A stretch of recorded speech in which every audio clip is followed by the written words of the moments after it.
اس میں وہ بہت سی چیزیں ڈالتا ہے اور کسی ایک سے اس کا نام رکھ دیتا ہے۔ اسی طرح قرآن کریم میں یا کسی صورت میں جو مختلف چیزوں کا ذکر آتا ہے تو کسی ایک سے اس صورت کا نام رکھ دیا جاتا ہے۔ یہ ایک نقطہ نظر ہے، مفسرین کا ایک رائے ہے۔ اور دوسرا نقطہ نظر یہ ہے جو علم المناسبہ کے پوائنٹ آف ویو سے جنہوں نے تفسیریں کی ہیں، وہ کہتے ہیں کہ سورہ مبارکہ کا نام پوری سورت کے مضامین کی طرف اشارہ کرتا ہے۔ جیسے کہ آپ کوئی آرٹیکل لکھتے ہیں تو آرٹیکل کہتے ہیں نام، کتاب کا نام ایسا ہو جو بتائے کہ کتاب میں کیا ہے، آرٹیکل کا نام ایسا ہو جو بتائے کہ آرٹیکل میں کیا ہے۔ تو لوگ یہ کہہ دیتے ہیں کہ قرآن اس وقت یہ اسلوب نہیں تھا کہ نام ایسا ہو۔ میں کہتا ہوں قرآن کریم جو ہے یہ کتاب دائمی ہے، اور زمانے کا جو بھی تقاضا ہوگا قرآن اس پہ پورا اترے گا۔ کتاب زندہ قرآن حکیم، حکمت او لا یزال است و قدیم۔ تو اس سورہ مبارکہ کا نام جو البقرہ رکھا گیا ہے اس کی کیا وجہ ہے؟ البقرہ کہتے ہیں گائے کو، اور اس سورہ مبارکہ میں ایک واقعہ آئے گا جس میں یہود نے ایک بندے کو قتل کر دیا تھا، تو پھر انہیں کہا گیا گائے ذبح کرو اور اس کا حصہ مقتول کے مارو، تو مقتول بتائے گا کہ مجھے کس نے ذبح کیا ہے۔ ایسا ہی ہوا، لیکن انہوں نے پھر بھی سرکشی نہیں چھوڑی، یعنی اتنی بڑی علامت دیکھی کہ اللہ تعالیٰ نے کس طریقے سے مردے کو زندہ کیا کہ گائے کا حصہ مارا، اس کو وہ زندہ ہو گیا مقتول، لیکن وہ مانے نہیں۔ گویا البقرہ کا واقعہ یہود کی سرکشی کا علامتی نشان ہے۔ یہود میں جو سرکشی پائی گئی اس کا سب سے بڑا مظہر سورہ یہ البقرہ کا واقعہ ہے گائے کا، کہ یہ اتنے سرکش ہیں کہ اپنے سامنے مقتول زندہ ہوتا دیکھ کر بھی اللہ کی عظمت کو نہیں مانتے اور پیغمبروں پر تان سے باز نہیں آتے۔ تو اس لیے اس سورہ مبارکہ کا نام سورہ البقرہ رکھا گیا۔ بسم اللہ الرحمن الرحیم، الف لام میم، یہ حروف مقطعات ہیں اور یہ مختلف صورتوں کے شروع میں آتے ہیں، اور یہ اگر فصاحت تو لوگ کہتے ہیں جی ان حروف کا کیا مقصد ہے جن کا ہم مطلب نہیں جانتے، تو بھائی یہ عربوں میں رواج تھا۔ اگر یہ فصاحت و بلاغت کے منافی ہوتے تو وہ قرآن پر یہ اعتراض ضرور کرتے کہ یہ کیسی کتاب ہے جو ایسے لفظ لے کے آیا جس کا ہمیں پتہ نہیں۔ تو یہ ایک عربوں کا اسلوب تھا، حروف مقطعات۔ اور جو قرآن کریم کے حروف مقطعات ہیں ان کے بارے میں صحیح قول یہ ہے کہ یہ اللہ تعالیٰ اور رسول کریم علیہ الصلاۃ والسلام کے درمیان راز کی باتیں ہیں، اسرار بین اللہ و بین رسول۔ یعنی مراد یہ ہے کہ لغت سے ان کا معنی نہیں پتہ چلے گا، لغت ان کا معنی نہیں بتائے گی، یہ راز کی باتیں ہیں اللہ تعالیٰ اور اللہ تعالیٰ کے رسول علیہ الصلاۃ والسلام کے درمیان۔ البتہ ان میں جو کچھ راز میں کہا گیا ہے دیگر قرآن میں اس کو تفصیل سے کہا گیا ہے، اور اس کے بارے میں عجیب و غریب قسم کے لوگ جو دعوے کرتے ہیں کہ جی کسی کو نہیں پتہ اس کا معنی کیا ہے، فلاں نے اس کا معنی یہ بیان کیا ہے، بھائی وہ اس کا معنی نہیں ہے، وہ اس کی ممکنہ مراد ہے۔ بیضاوی نے کچھ 12-14 بیان کیے ہیں، مراد ہے کہ یہ بھی ہو سکتا ہے، یہ بھی ہو سکتا ہے، قطعی معنی اس کا نہیں ہو سکتا کیونکہ یہ ان کا تعلق لغت کے ساتھ نہیں ہے۔ مفسرین نے لکھا ہے کہ قرآن کریم میں عمومی طور پر ایک صورت کے علاوہ یہاں بھی حروف مقطعات آتے ہیں، اس کے بعد قرآن مجید کا ذکر ہوتا ہے، یعنی یہاں بھی حروف مقطعات آئیں گے، اس کے بعد قرآن کا ذکر ہوگا۔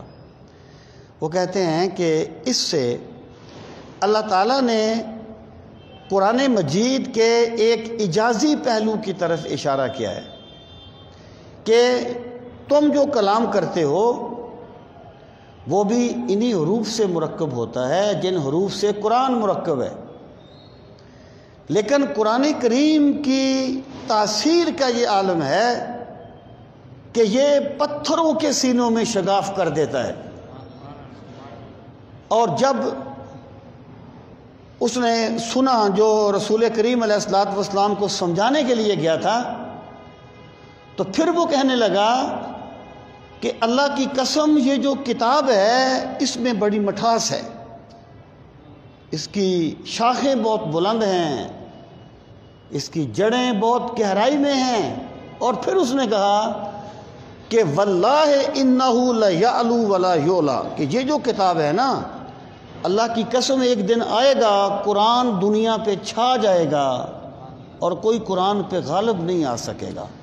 تو اللہ تعالیٰ نے حروف مقطعات کو قرآن کریم کے اعجاز کے پس منظر میں ذکر فرمایا ہے۔ آگے فرمایا ذالک الکتاب لا ریب فیہ۔ ذالکہ جو ہے ویسے یہ دور کی چیز کی طرف اشارہ کرنے کے لیے آتا ہے۔ آپ نے کہنا وہ یہ کتاب تو ھذا کتاب، وہ کتاب تو ذالکہ کتاب،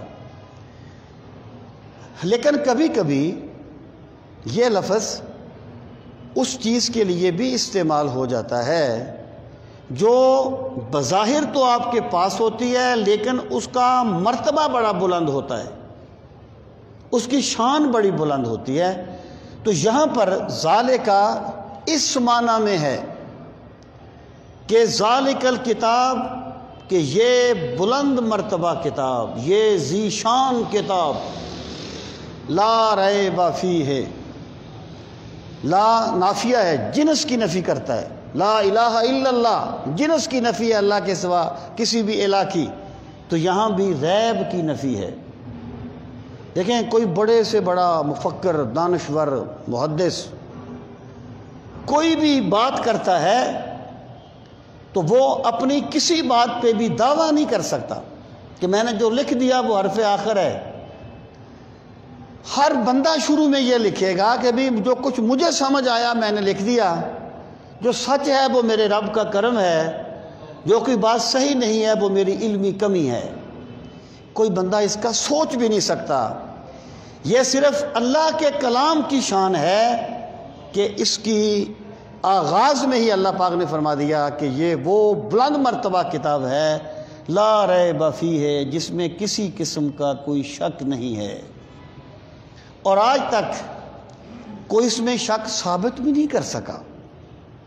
یعنی جب قرآن کریم نے انسانی تخلیق کے مراحل بیان کیے، اس وقت تو حکمت بھی یہاں نہیں پہنچی تھی، اور یہ چیز، یہ مراحل، ان مراحل کا تذکرہ تو کہیں بھی نہیں تھا، پہلی کتابوں میں بھی نہیں تھا، لیکن آج تک کوئی نہیں بتا سکا، کوئی نہیں کہہ سکا کہ قرآن کریم نے جو مراحل بیان کیے ہیں وہ ہوتے نہیں ہیں جنین میں۔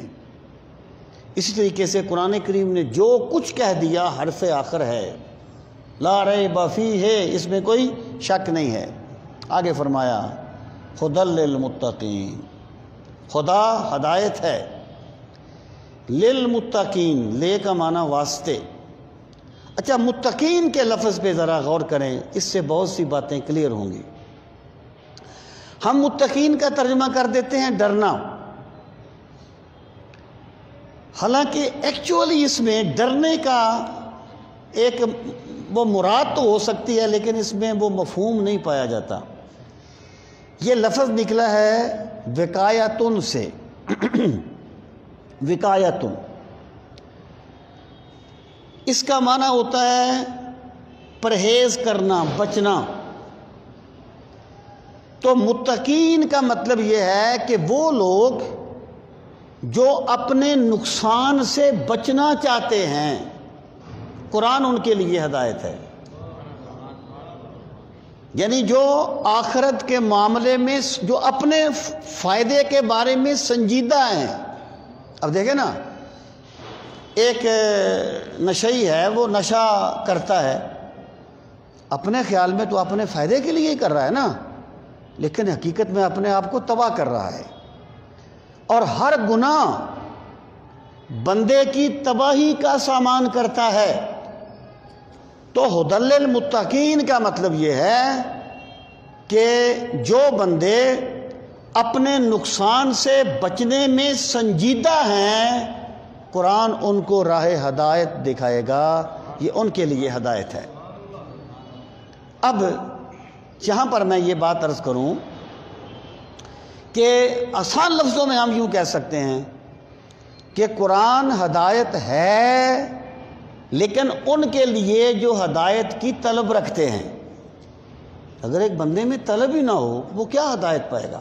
میں آپ سے بارہا یہ بات کہتا رہتا ہوں کہ رسول کریم علیہ الصلوۃ والسلام کے سامنے چاند کے اشارہ مبارک سے چاند شق ہو گیا. ابو جہل تو نہیں مانا نا. حضرت ابراہیم پر آگ گلزار بن گئی یا آگ ٹھنڈی ہو گئی، نمرود تو نہیں مانا نا. مانا کیوں نہیں؟ وہ ماننے کی طلب ہی نہیں رکھتا تھا. میرا خدا کسی پر ہدایت ٹھونستا نہیں ہے، کسی پر ہدایت مسلط نہیں کرتا، بلکہ ہدایت اس کو ملتی ہے جو ہدایت مانگتا ہے. تو ھدی للمتقین سے مراد یہ ہے کہ قرآن ہدایت ہے، لیکن ان کے لیے جو ہدایت کی طلب رکھتے ہیں، جو ہدایت کے معاملے میں سنجیدہ ہیں، جنہوں نے طے ہی یہ کیا ہے کہ ہم نے اعتراض ہی کرنے ہیں قرآن پر، انہیں قرآن سے ہدایت نہیں ملے گی، کیونکہ وہ ہدایت کی طلب ہی نہیں رکھتے. اور پھر ہدایت جو ہوتی ہے قرآن کریم میں دوسرے مقام پر فرمایا گیا ھدی للعالمین، کہ قرآن ہدایت ہے تمام جہانوں کے لیے. یہاں کہا گیا ھدی للمتقین. اس میں تضاد نہیں ہے، اس میں نتیجے کے اعتبار سے دو چیزوں کو بیان کیا گیا ہے. مراد یہ ہے جیسے بارش برستی ہے، بارش فی نفسے ہی تو فائدہ مند چیز ہے نا، فی نفسے ہی تو بڑی ایک برکت والی چیز ہے، مان مبارک ہے، برکت والی چیز ہے. لیکن فائدہ اس زمین کو ہوتا ہے جس میں جذب کرنے کا ملکہ ہوتا ہے. تو عملی طور پر بارش فائدہ مند کس کے لیے ہوئی؟ اس زمین کے لیے جو باصلاحیت ہے. اب جو زمینی کلراٹھی ہے اس پر تو مزید کیچڑ ہو جائے گا، وہ تو مزید بگڑ جائے گی. یعنی بارش ہدایت تھی، لیکن عملی طور پر ہدایت جس نے پائی ہے وہ باصلاحیت زمین ہے. اسی طرح قرآن مجید ھدی للعالمین ہے، لیکن ہدایت ملتی ان کو ہے جو ہدایت کے طالب ہوتے ہیں اور جو اپنے نقصان سے حقیقت میں بچنا چاہتے ہیں. یا اس کی آپ ایک اور بھی توجیہ کر لیں کہ ہدایت کی دو قسمیں ہیں، ایک اراۃ الطریق اور ایک اصال الی المطلوب. یہ میں نے پچھلے درس میں بھی عرض کیا تھا. اراۃ الطریق یہ ہے کہ راستہ دکھا دیا، کہ بندے نے پوچھا کہ بھئی صدر کدھر ہے، وہ فلاں مارکیٹ کدھر ہے، آپ نے بتا دیا کہ بھی ادھر جانا، ادھر مڑنا، ادھر مڑنا.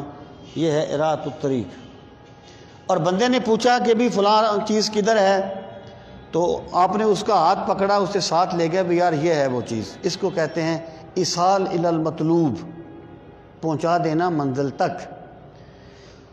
تو قرآن کریم جو ہے یہ اراۃ الطریق کے نقطۂ نظر سے تو عالمین کے لیے ہدایت ہے، لیکن جو ہدایت کی طلب رکھتے ہیں ان کے لیے اصال الی المطلوب ہے کہ ان کا ہاتھ پکڑ کے انہیں اللہ کی بارگاہ تک لے جاتا ہے. اس لیے دونوں آیات میں کوئی تضاد نہیں ہے، بلکہ یہ انجام کے اعتبار سے مختلف تعبیریں ہیں. ایک جگہ پہ اس کو ذکر کیا گیا، ایک جگہ پہ اس کو ذکر کیا گیا. تو فرمایا ھدی للمتقین، ہدایت ہے ان لوگوں کے لیے جو بچنا چاہتے ہیں، اپنے نقصان سے بچنا چاہتے ہیں. اب ہر بندہ کہے گا میں اپنے نقصان سے بچنا چاہتا ہوں۔ نشانیاں کیا ہوں گی؟ آگے اللہ نے ان کی نشانیاں بیان فرمائی۔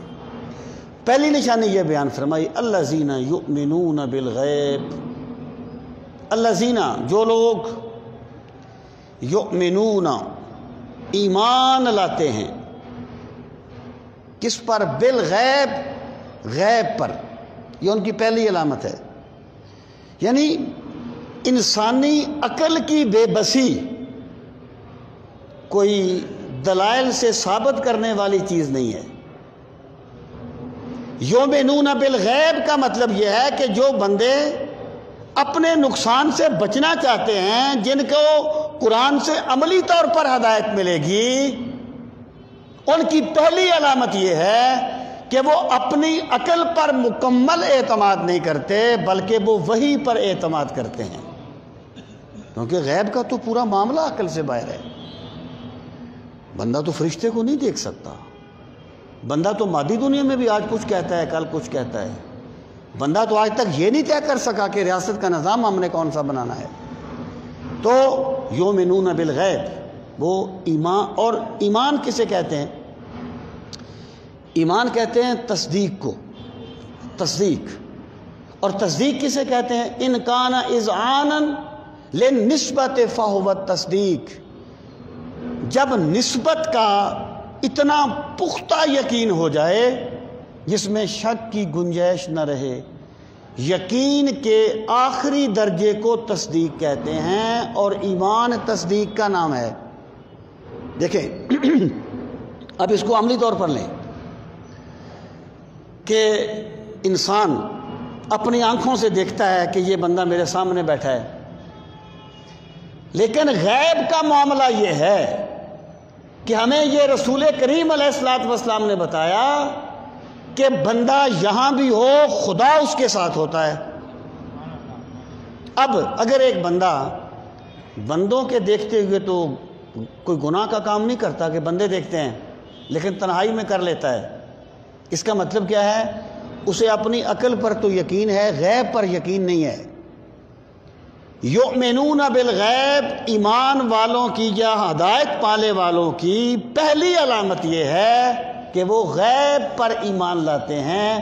جو کچھ انہیں رسول کریم علیہ الصلوۃ والسلام نے بتا دیا، وہ اپنی آنکھ دیکھی چیز پہ کم یقین کرتے ہیں اور سرکار کی بتائی ہوئی بات پہ زیادہ یقین کرتے ہیں۔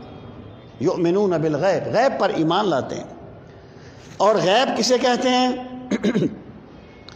کہ حواس خمسہ اور عقل، دو ہی ذریعے ہیں انسان کے علم حاصل کرنے کے، ایک حواس خمسہ دیکھنا، سننا، چکھنا وغیرہ، ایک عقل۔ حواس خمسہ خام مال دیتی ہے، عقل اسے علم میں تبدیل کرتی ہے۔ آپ کی آنکھ نے دیکھا کہ یہ ایک چیز ہے، آپ کی عقل نے کہا کہ یہ پنکھا ہے، آپ کو علم حاصل ہو گیا کہ پنکھا موجود ہے۔ اب دیکھیے، جو چیز حواس خمسہ اور عقل کے دائرے میں آ جائے اسے عالم شہادت کہتے ہیں، اور جو چیز حواس خمسہ اور عقل کے دائرے میں نہ آئے اسے عالم غیب کہا جاتا ہے۔ کہ پانی میں گلاس میں پانی آپ نے دیکھ لیا، اس میں جراثیم آپ نے خوردبین سے دیکھ لیے، لیکن آپ کے پاس کوئی ایسا ذریعہ نہیں ہے کہ آپ اپنے کاندھوں پر بیٹھے ہوئے فرشتوں کو دیکھ سکیں، تو فرشتوں کا تعلق غیب کے ساتھ ہے۔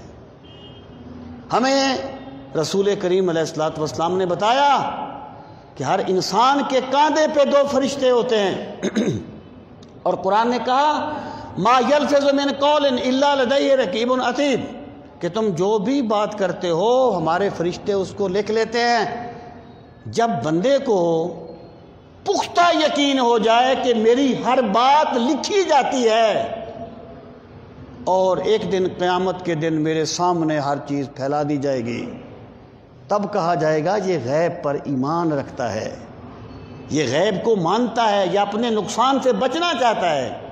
تو اللہ پاک نے پہلی نشانی یہ بیان فرمائی کہ وہ غیب پر ایمان لاتے ہیں۔ پھر فرمایا وَيُقِيمُونَ الصَّلَاةَ، وہ نماز قائم کرتے ہیں، اقامہ یقیمو، قائم کرتے ہیں الصلاۃ، نماز کو۔ پہلی بات تو یہ کہ لوگ کہتے ہیں کہ اللہ تعالیٰ نے کہیں بھی ہمیں یہ نہیں کہا کہ تم نماز پڑھا کرو. اللہ تعالیٰ نے جب بھی کہا تو یہ کہا کہ نماز کو قائم کرو، یا وہ نماز قائم کرتے ہیں یا نماز قائم کرو، تو تم کہتے ہو پڑھو. پڑھنے کا تو اللہ نے حکم ہی نہیں دیا. یہ وہ لوگ ہوتے ہیں جو حقیقت میں دین کی الف بے نہیں جانتے، لیکن ان کا خیال یہ ہوتا ہے کہ جو کچھ ہمارے پاس ہے نا علم، وہ کسی کے پاس نہیں ہے. اور یہ سمجھ لینا کہ میرے پاس بڑا علم آ گیا ہے جو کسی کے پاس نہیں ہے، یہی بندے کے جاہل ہونے کی علامت ہوتی ہے. علم آنے کی علامت یہ ہے کہ بندہ یہ دل سے سمجھتا ہے کہ میں کچھ نہیں جانتا. اور یہ حقیقت ہے، بخدا کوئی اس میں تکلف نہیں ہے، کیونکہ ایسی دنیا اس کے سامنے کھلتی ہے، بندہ کہتا ہے میں ابھی بہت پیچھے ہوں. اقبال نے کہا تھا اس راہ میں مقام بے محل ہیں، جو ٹھہرے ذرا کچل گئے ہیں، جو ٹھہر جائے وہ مارا جاتا ہے. تو میں یہ عرض کر رہا تھا کہ وہ لوگ یہ کہتے ہیں کہ جناب تم کہتے ہو نماز پڑھو، جبکہ اللہ نے تو ہمیں نماز قائم کرنے کا حکم دیا ہے. میں یہ بات عرض کروں گا کہ اللہ نے واقعی نماز قائم کرنے کا حکم دیا ہے، لیکن قائم کرنا ہے کیا؟ اقامت کسے کہتے ہیں؟ اقامت العود سے یہ لفظ لیا گیا ہے. اس کا معنی ہوتا ہے ٹیڑھی لکڑی کو سیدھا کرنا. آپ نے دیکھا یہ بانسوں کو سیدھا کرتے ہیں، یہ ہے اقامت. تو کسی چیز کی اقامت کا مطلب کیا ہے؟ توفیت الشیء حقہ، کہ کسی چیز کو ویسے ادا کرنا جیسے اسے ادا کرنے کا حق ہے، اس کو اقامت کہا جاتا ہے. اگر ایک بندے نے نماز کی عبارت یاد کر لی ہے، آ کے کھڑا ہو گیا ہے نماز میں، خیال اس کا کہیں اور ہے، سوچتا کچھ اور ہے، بس پڑھے جا رہا ہے، اور پھر وہ سلام پھیر دیتا ہے، تو اس نے نماز پڑھی تو ہے، قائم نہیں کی. اللہ فرماتا ہے جو اپنا حقیقی فائدہ چاہتے ہیں وہ نماز اس طرح ادا کرتے ہیں، اس طرح قائم کرتے ہیں جیسے اللہ نے نماز قائم کرنے کا حکم دیا ہے. کہ جب وہ کھڑے ہوتے ہیں نماز میں تو وہ یہ سمجھتے ہم اپنے رب کے سامنے کھڑے ہو گئے ہیں. جب وہ قرات کرتے ہیں تو وہ سمجھتے ہیں ہم اپنے رب سے باتیں کر رہے ہیں. حضور نے فرمایا ان المصلی یناجی ربہ، نماز پڑھنے والا اپنے رب سے چپ کے باتیں کر رہا ہوتا ہے. تو یہ حقیقت صلاۃ کو ملود خاطر رکھ کے نماز ادا کرنا، اسے اقامت صلاۃ کہا جاتا ہے. اس کا مطلب یہ ہو گیا قرآن یہ کہتا ہے کہ جو بندہ نماز نہیں پڑھتا وہ اپنے آپ کو تباہ کر رہا ہے، وہ اپنے رب سے اپنا تعلق توڑ رہا ہے. اور جو اپنے نقصان سے بچنے والے لوگ ہیں ان کی علامت یہ ہے وہ یقیمون الصلاۃ، کہ وہ نماز کو اس طرح ادا کرتے ہیں جس طرح نماز کو ادا کرنے کا حق ہے. اور پھر فرمایا وَمِمَّا رَزَقْنَاهُمْ يُنْفِقُونَ. مما جو ہے یہ من اور ما کا مجموعہ ہے. من کا معنی سے اور ما کا معنی جو. رزقنا جمع متکلم کا صیغہ ہے، ہم نے رزق دیا، ہم انہیں، اور اس میں سے جو ہم نے انہیں رزق دیا. رزق بندے کی جد و جہد پہ ہی انحصار نہیں کرتا، بندہ کوشش کرتا ہے رزق میرا خدا دیتا ہے. وَمِمَّا رَزَقْنَاهُمْ، اور اس میں سے جو ہم نے انہیں رزق دیا. يُنْفِقُونَ، انفاق راہ خدا میں خرچ کرنا، وہ خرچ کرتے ہیں راہ خدا میں. اب یہاں پر ایک چیز تو یہ کہ پہلے جو کہا تھا کہ قرآن کی ہدایت ان کو ملے گی جو اپنے نقصان سے بچنا چاہتے ہیں، اور ان کی پہلی علامت کیا ہے کہ وہ غیب پر پختہ یقین کرتے ہیں. اب غیب پر یقین تو ایک مخفی چیز ہے، کیا پتہ بندہ کرتا ہے کہ نہیں کرتا، ہر بندہ ہی کہے گا نا جی میں کرتا ہوں۔ اللہ پاک نے فرمایا کہ جو غیب کو مان لیتے ہیں ان کی پہلی علامت یہ ہے یقیمون الصلاۃ، اللہ کے سامنے سجدے کرتے ہیں، اور وَمِمَّا رَزَقْنَاهُمْ يُنْفِقُونَ، جو ہم نے انہیں رزق دیا ہے اس میں سے راہ خدا میں خرچ کرتے ہیں۔ نماز بدنی عبادات کا علامتی نشان ہے، اور زکوٰۃ مالی عبادات کا علامتی نشان ہے۔ مطلب یہ ہے جو غیب کو مان لیتے ہیں ان کا بدن بھی رب کی بندگی میں لگا رہتا ہے، ان کی معیشت بھی رب کی بندگی میں لگی رہتی ہے۔ یہ ایمان دعووں کا نام نہیں ہوتا، ایمان عمل کا نام ہوتا ہے۔ اور پھر یہاں پہ آپ غور فرمائیں، اللہ پاک نے یہ نہیں فرمایا کہ جو وہ اپنے مال میں سے خرچ کرتے ہیں، یہ بھی تو ہو سکتا تھا نا کہ وہ اپنے مال میں سے خرچ کر، نہیں، اور اس میں سے جو ہم نے انہیں رزق دیا۔ مطلب کیا ہے؟ بندے کی سوچ کیا ہے؟ بندے کی سوچ یہ ہے، وہ واصف علی واصف نے کہا تھا نا کہ جب تم بھنور میں پھنستے ہو تو خدا کو یاد کرتے ہو، جب کشتی کنارے لگتی ہے تو قوت بازو کے ترانے گاتے ہو کہ جناب میں نے یہ کیا، میں نے یہ کیا، تو کیا کر لیتا اگر تیرا رب تیری دستگیری نہ فرماتا۔ وَمِمَّا رَزَقْنَاهُمْ سے مراد یہ ہے کہ وہ یہ سمجھتے ہیں کہ جو کچھ ہمارے پاس ہے نا یہ ہماری جد و جہد کا نتیجہ نہیں ہے، ہمیں ہمارے رب نے عطا فرمایا ہے۔ لوگوں کو ملا ہے تو مقدر سے ملا ہے، اور مجھ کو تو مقدر بھی تیرے در سے ملا ہے۔ جب قارون کے پاس گئے تھے نا زکوٰۃ لینے کے لیے، اس نے کہا تھا یہ جو میرے پاس علم، جو میرے پاس جو مال و دولت ہے نا، انہوں نے کہا نا آسن کما آسن اللہ علیک، جیسے تجھ پہ اللہ نے احسان کیا تو بھی اللہ کے بندوں پہ احسان کر۔ اس نے کہا نہیں، مجھ پہ کوئی احسان نہیں کیا اللہ نے، انما اوتیتہ علی علم عندی، میرے پاس جو کچھ ہے میں نے اپنے علم کی بنیاد پر کمایا ہے۔ یہ کہنا اور یہ سوچنا کہ میں نے کمایا ہے یہ قارون کی سوچ ہے، اور یہ سوچنا کہ میرے رب نے مجھ پہ کرم کیا ہے یہ ایمان والوں کی سوچ ہے۔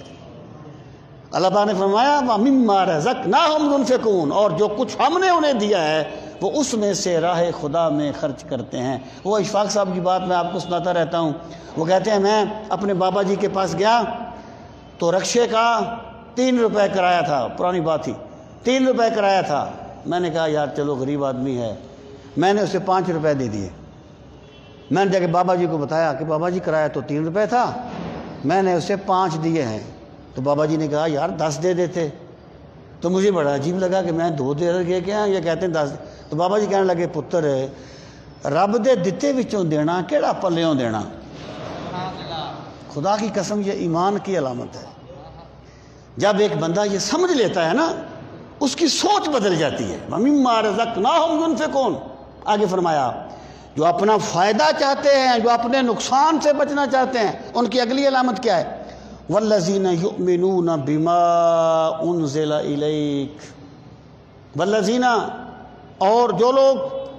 اور وہ لوگ جو یؤمنون مضارع ہے، ایمان لاتے ہیں اور ایمان لائیں گے، بما انزل الیک، ساتھ اس کے ما جو انزل اتارا گیا، الیکا آپ کی طرف، یعنی دیکھیں یہ جو پہلی 3 چیزیں تھیں نا، یوم ایمان بالغیب، اقامت صلاۃ اور انفاق فی سبیل اللہ، یہ بیسیکلی یہود میں بھی پائی جاتی تھی، یہ ہر آسمانی مذہب میں رہی ہیں۔ اب اللہ پاک نے یہ بات واضح فرما دی کہ اے یہود تم انکار کر رہے ہو، اگر واقعی تم غیب پر ایمان لاتے، اگر واقعی تم نماز قائم کرتے، اگر واقعی تم انفاق کرتے تو تم قرآن کے مخالفین میں کھڑے نہ ہوتے، تم قرآن کی طرف اس طرح بھاگ کے آتے جیسے بچہ اپنی ماں کی طرف بھاگ کے آتا ہے۔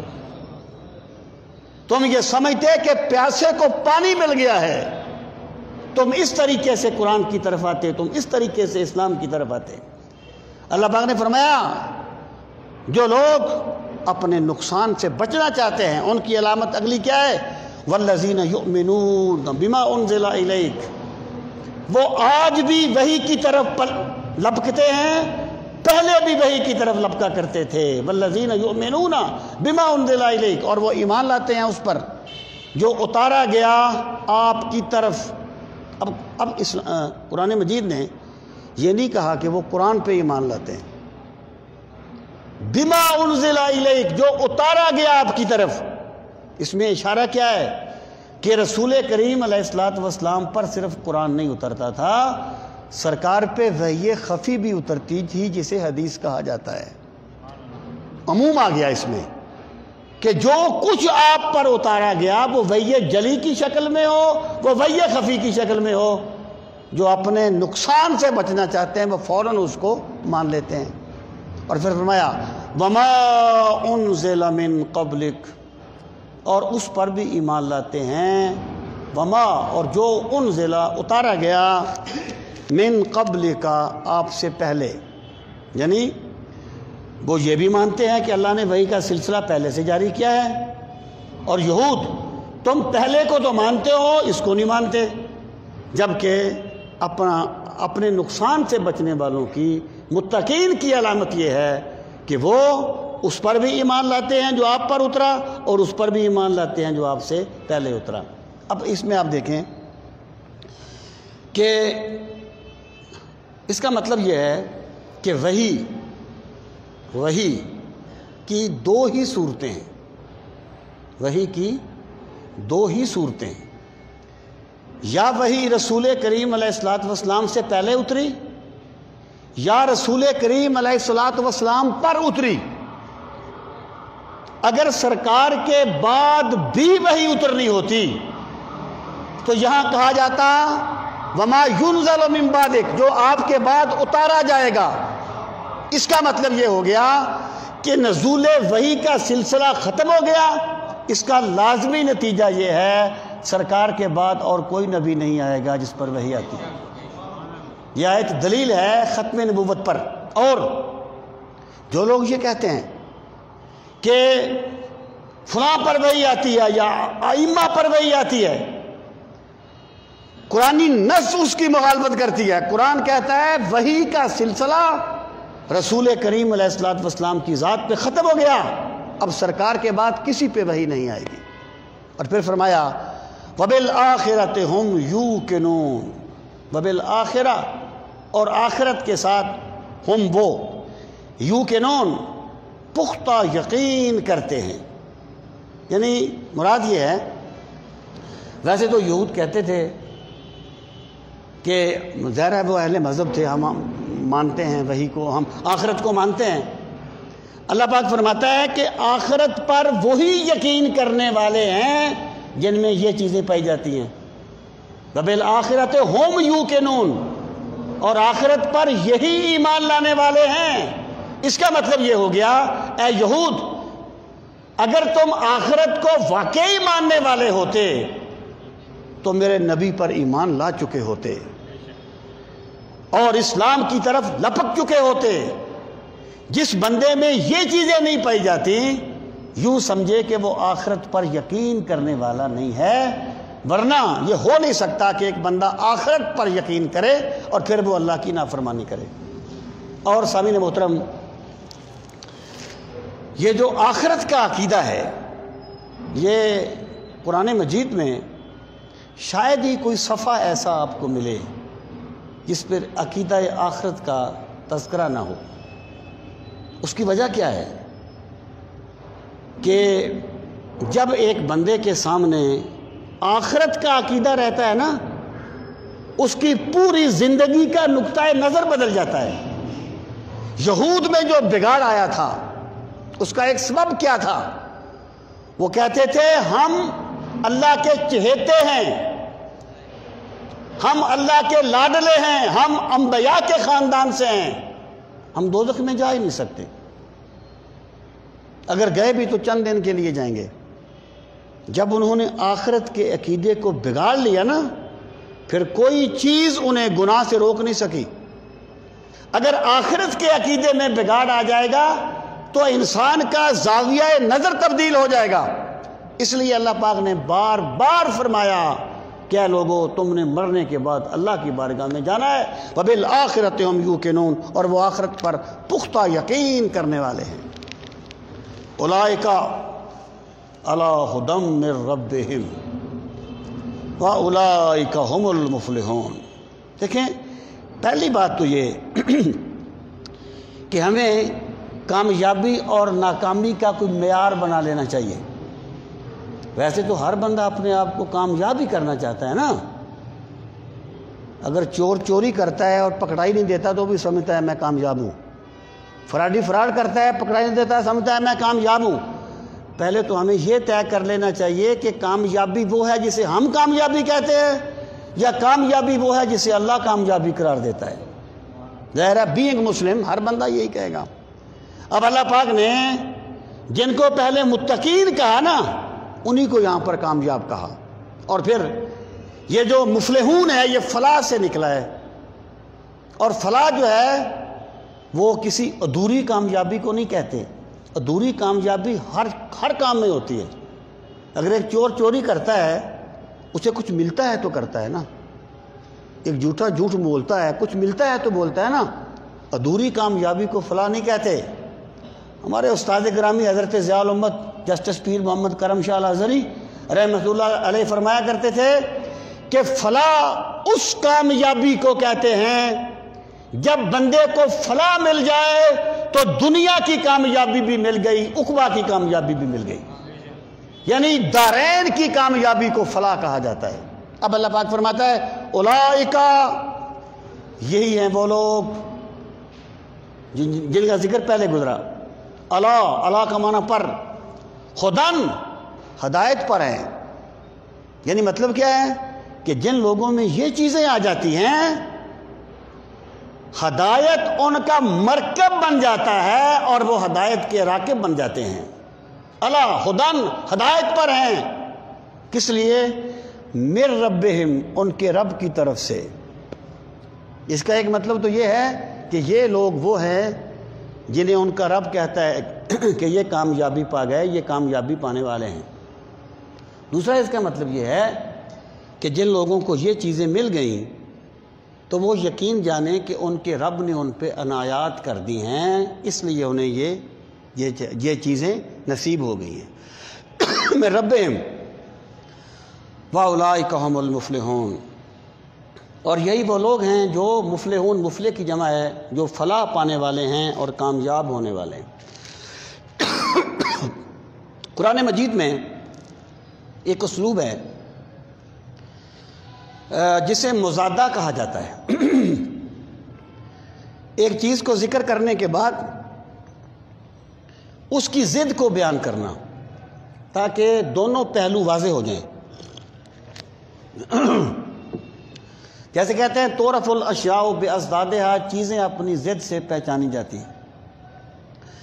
تو اب ماننے والوں کا ذکر کرنے کے بعد اس کے مقابلے میں منکرین کا ذکر کیا، کافروں کا ذکر کیا۔ فرمایا ان الذین کفروا، ان بے شک الذین جو لوگ کفروا جنہوں نے کفر کیا، سواء برابر ہے، علیہم ان پر، انذرتہم، حمزہ استفہام کا کیا، انذرہ جو ہے یہ نکلا ہے نذیر یا نظارت سے۔ عربوں میں یہ ایک رواج تھا، ایک لفظ استعمال کرتے تھے نذیر اریاں، نذیر اریاں۔ نذیر اریاں وہ تھا کہ ایک قافلہ گیا، اس قافلے پر دشمنوں نے حملہ کر دیا، لوٹ مار کر لی، بندے قتل کر دیے، ایک بندہ بچ گیا، وہ وہاں سے بھاگا، شہر میں آ گیا، پہاڑی پہ کھڑا ہو گیا، اس نے اپنے کپڑے پھاڑ دیے، کہتا ہے بچاؤ بچاؤ ہم پہ حملہ ہو گیا ہے، بچاؤ بچاؤ ہم پہ حملہ ہو گیا ہے۔ اس کو کہتے تھے نذیر اریاں۔ تو نذیر ہر ڈرانے والے کو نہیں کہتے، بلکہ ایسے ڈرانے والے کو کہتے ہیں جو کسی کو اس کے نقصان سے ڈرا رہا ہوتا ہے۔ سیلاب آ رہا ہے، ایک بندہ سو رہا کہتا ہے اٹھ بھی سیلاب آ گیا ہے، ڈرا رہا ہے نا اس کو، لیکن اس کے فائدے کے لیے۔ ڈاکو کسی کمزور کو پکڑنے کہ نکال جو کچھ ہے، اس کو نذیر نہیں کہیں گے۔ تو انذرتا اس سے نکلا ہے، کیونکہ رسول کریم علیہ الصلوۃ والسلام کی ایک شان ہے مبشرا و نذیرا، ہم نے آپ کو مبشر اور نذیر بنا کے بھیجا۔ فرمایا کافروں کا عالم یہ ہے انذرتا ہوں کہ آپ انہیں آگاہ کریں، اس کا ترجمہ ہم کریں گے آگاہ کرنا، متنبع کرنا، آپ انہیں آگاہ کریں۔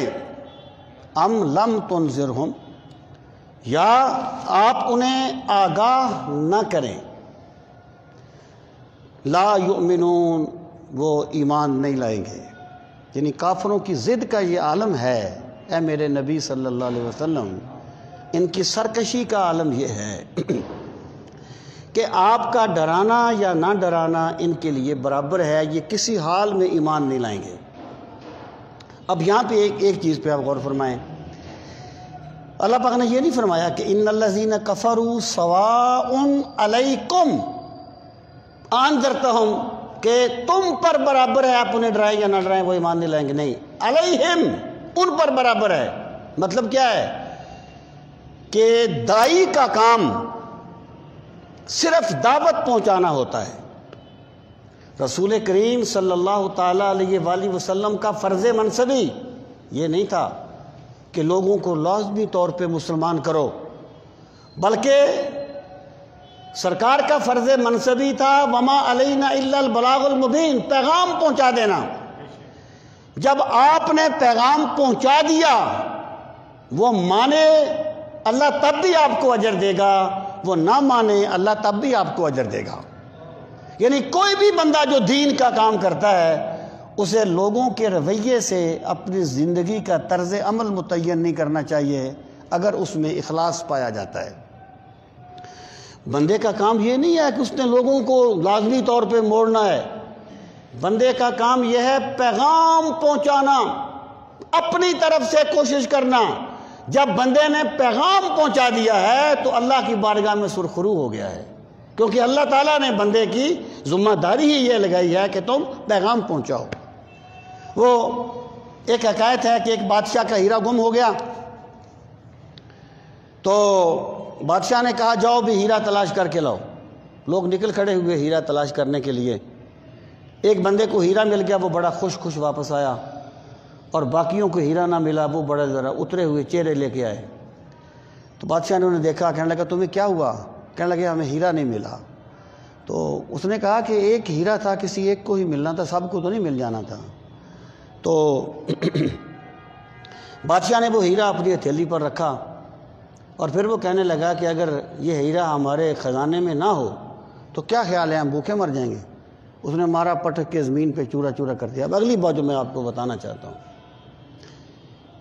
اور آج میں صرف ایک رکوع پڑھوں گا، میں ترستہ کم پڑھا ہوں، اگلی مرتبہ سے شاید کچھ ہم مقدار زیادہ کر دیں۔ تو بادشاہ نے کہا ہم یہ نہیں دیکھنا چاہتے تھے کہ ہیرا تلاش کر کے کون لاتا ہے، ہم یہ دیکھنا چاہتے تھے ہیرے کی تلاش میں جاتا کون کون ہے۔ بس یہی ہے بندے کی ذمہ داری کہ وہ حق کی آواز لگائے، حق کا ہوکا لگائے، پھر معاملہ خدا کے سپرد کر دے۔ تو فرمایا سواء علیہم، ان پر برابر ہے، انذرتہم ام لم تنذرہم لا یؤمنون، آپ انہیں ڈرائیں، آپ انہیں آگاہ کریں یا نہ کریں، وہ ایمان نہیں لائیں گے۔ اور یہاں پر ان کافروں کا ذکر ہے جو کفر میں پیک پہ پہنچے ہوئے تھے، ضدی، ورنہ بہت سے کافر مسلمان بھی ہوئے۔ تو یہاں پر سارے کافر مراد نہیں ہیں، مخصوص کافر جو ماننا چاہتے ہی نہیں تھے۔ جس طریقے سے آپ یہود کو دیکھ لیں کہ رسول کریم علیہ السلام کی شخصیت ان کے لیے اجنبی تو نہیں تھی۔ قرآن کہتا ہے الذین آتیناہم الکتاب یعرفونہ کما یعرفون ابناءہم، اے میرے نبی صلی اللہ علیہ وسلم، ہم نے جنہیں کتاب دی ہے وہ آپ کو اس طرح پہچانتے ہیں جیسے بندہ اپنے بیٹوں کو پہچانتا ہے۔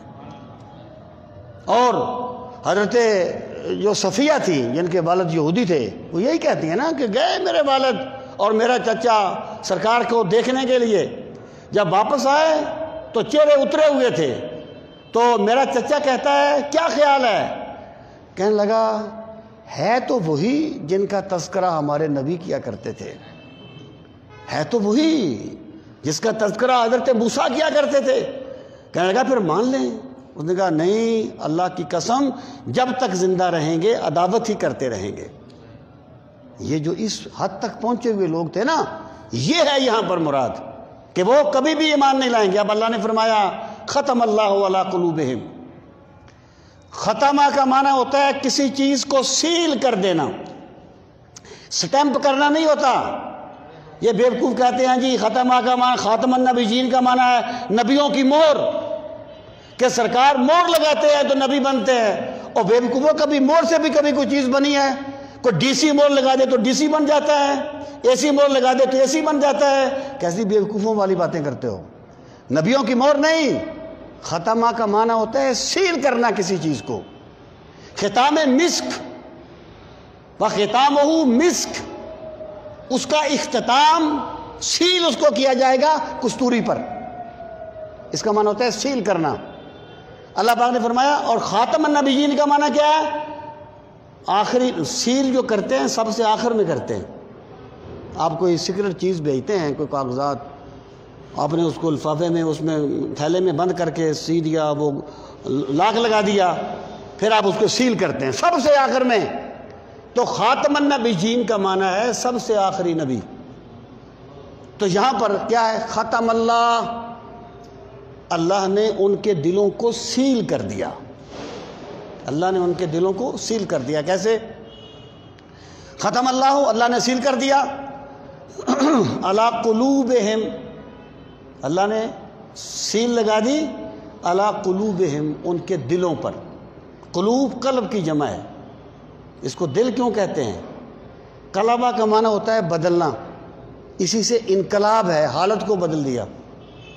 تو دل میں خیالات آتے جاتے رہتے ہیں، کبھی ایک بندہ بہت اچھا، کبھی وہی بندہ بہت برا، تو دل میں خیالات آتے جاتے رہتے ہیں، اس لیے اسے قلب کہا جاتا ہے۔ اللہ پاک فرماتا ہے ختم اللہ علی قلوبہم، اللہ نے مہر لگا دی ان کے دلوں پر، ان کے دلوں کو سیل کر دیا۔ وعلی سمعہم، اور ان کے کانوں کو بھی سیل کر دیا۔ اللہ نے سیل کر دیا ان کے دلوں کو اور ان کے کانوں کو۔ اچھا، وعلی ابصارہم، ابصار بصارت، آنکھ، ظاہری آنکھ، بصیرت دل کی آنکھ۔ بصیرت کہتے ہیں وہ کیا ہے؟ مدینہ میں نے دیکھا ہے مگر نادیدہ نادیدہ۔ نبینہ تھا نا وہ اقبال عظیم، تو کہتا ہے کسی کے ہاتھ نے مجھ کو سہارا دے دیا، ورنہ کہاں میں اور کہاں یہ راستے پیچیدہ پیچیدہ۔ بصارت کھو گئی لیکن بصیرت تو سلامت ہے، یہ میں بصارت کھو گئی لیکن بصیرت تو سلامت ہے، مدینہ ہم نے دیکھا ہے مگر نادیدہ نادیدہ۔ تو بصارت کہتے ہیں ظاہری آنکھ کو۔ اللہ نے وعلی سمعہم، اور ان کے کانوں پر کو سیل کر دیا، وعلی ابصارہم غشاوہ، اور ان کی آنکھوں پر اللہ نے پردہ ڈال دیا۔ اب یہاں پر دیکھیں، یہ ان کے ایمان نہ لانے کا سبب نہیں ہے۔ کوئی بندہ کہہ سکتا ہے نا جب اللہ نے ان کے دلوں کو سیل کر دیا، ان کے آنکھوں پر پردہ ڈال دیا، ان کے کانوں کو سیل کر دیا، تو وہ ایمان لاتے تو کیسے لاتے؟ اب ایک بندے کی آپ آنکھیں باندھ دیں پھر کہیں تو دیکھتا کیوں نہیں ہے؟ ایک بندے کو کوئی ٹانگیں کاٹ دے پھر کہیں تو کھڑا ہو کے میرا استقبال کیوں نہیں کرتا؟ تو عجیب سی بات ہے نا۔ تو یہ جو ہے نا، یہ سبب نہیں ہے ان کے ایمان نہ لانے کا، یہ ان کے اپنے اختیار کے باوجود ایمان قبول نہ کرنے کی سزا کا ذکر ہے۔ کہ یہ نہ کہو ہم نہیں مانتے، تمہیں اللہ ماننے دیتا ہی نہیں ہے، تم اس قابل ہی نہیں ہو کہ میرے پاک نبی کی معیت میں چلو۔ محبت کے لیے کچھ دل مخصوص ہوتے ہیں، یہ وہ نغمہ ہے جو ہر ساز پہ گایا نہیں جاتا۔ جب اللہ کا ضابطہ ہے، اللہ نے بندے کو اختیار دیا ہے، نیکی کا راستہ اختیار کر یا برائی کا راستہ اختیار کر، من شاء فلیؤمن ومن شاء فلیکفر، جو چاہے ایمان لائے جو چاہے کفر کرے۔ لیکن جب ایک بندہ کفر کا راستہ اختیار کرتا ہے، ضد کا راستہ اختیار کرتا ہے، سرکشی کا راستہ اختیار کرتا ہے، پھر میرا رب اس کے دلوں پر مہر لگا دیتا ہے، اسے ہدایت قبول کرنے کا ملکہ چھین لیتا ہے۔ یہ میرے کلا بل ران علی قلوبہم ما کانوا یکسبون، ان کے دلوں پر زنگ چڑھ گیا ہے ان کے گناہوں کی وجہ سے۔ دیکھیں یہ روحانی دنیا ہے، اس کے بھی کچھ ضابطے ہیں۔ رسول کریم علیہ الصلوۃ والسلام نے فرمایا ان القلوب تصدع کما یصدع الحدید، کہ دلوں کو زنگ لگ جاتے ہیں جیسے لوہے کو زنگ لگ جاتا ہے۔ تو صحابہ کرام نے پوچھا یا رسول اللہ صلی اللہ علیہ وسلم، لوہے کا زنگ تو ہم جانتے ہیں کیسے اترتا ہے، دلوں کا زنگ کیسے اترے گا؟ آپ نے فرمایا کثرت سے موت کو یاد کیا کرو اور کثرت سے قرآن کی تلاوت کیا کرو، یہ تمہارے دلوں کے زنگ کو دور کر دے گا۔ تو یہ جو ڈٹ گئے تھے نا سرکشی کے راستے پر، اللہ نے ان کو یہ سزا دی کہ ختم اللہ علی قلوبہم وعلی سمعہم وعلی ابصارہم غشاوہ۔ اب اس کا نتیجہ کیا نکلے گا؟ وَلَهُمْ عَذَابٌ عَظِيمٌ، اور ان کے لیے عذاب ہے عظیم، بہت بڑا، ان کے لیے بہت بڑا عذاب ہے۔ یہ جو بڑا ہے، جو چھوٹا ہونا، جب بڑا ہونا، یہ بھی ایک اضافی چیز ہے، ایک اضافی چیز ہے۔ یعنی ایک عام بندے کے نزدیک ممکن ہے ایک تھپڑ مارنا بھی بڑی سزا ہو، لیکن اس محکمے کے لوگوں کے نزدیک یہ بہت چھوٹی سزا ہو، جو جرم و سزا کے محکمے، ان کے نزدیک وہ بہت چھوٹی چیز ہو۔ تو مراد یہ ہے کہ جو چھوٹا بڑا ہونا ایک اضافی چیز ہے۔ تو جس عذاب کو میرا رب کہہ رہا ہے بہت بڑا عذاب ہوگا، وہ کتنا بڑا عذاب ہوگا؟ اللہ تعالی ہم سب کو اپنی معرفت نصیب فرمائے، اور اللہ رب العزت ہم سب کو قرآن مجید کی نعمت کی قدر کرنے کی توفیق نصیب فرمائے۔ وما علینا الا البلاغ المبین۔ الحمدللہ رب العالمین والعاقبۃ للمتقین، الصلاۃ والسلام علی سید المرسلین وعلی آلہ واصحابہ